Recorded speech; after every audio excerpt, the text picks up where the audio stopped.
মানবিক দিক থেকে কম না রাখুক আর কি সঠিক দামটা রাখা উচিত। সাধারণ মানুষের উপর জুলুম হইতাছে। এটা 15 টাকার কেক আর 20 টাকা বেচতেছে, রুটি 10 টাকা আর 20 টাকা বেচতেছে, এটা জুলুম। এটা অযৌক্তিক এবং এটা আসলে জুলুম, কারণ এখানে উনি অনেক বেশি বিক্রি করতে পারতেছে এবং উনি অনেক মাল বিক্রি করতে পারতেছে তার থেকে।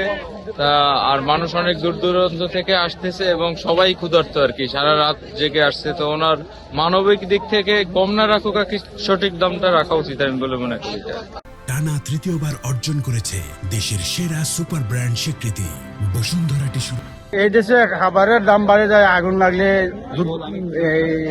দুর্ভিক্ষ দেখা দিলে খাবারের দাম বাড়তো। এটা আপনি কিভাবে দেখছেন?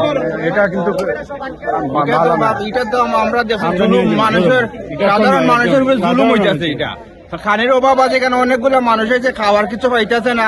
10 টাকা রুটে যারা 20 টাকা যে আমরা দিতেছি, আমরা খাইতেছি পেটর খিদায়। আর কারণ আমরা সাধারণ মানুষ তো তারা কাছে জিম্মি, আমরা তো খাইতেইব।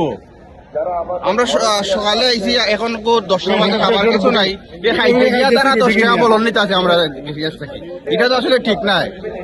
সারা দেশের মানুষ এখানে আইছে, আইয়া 10 টাকা জিনিস খাইব, 20 টাকা 20 টাকা জিনিস 50 টাকায়। এটা কি? এটা মগর মুলুক নাকি এই দেশে?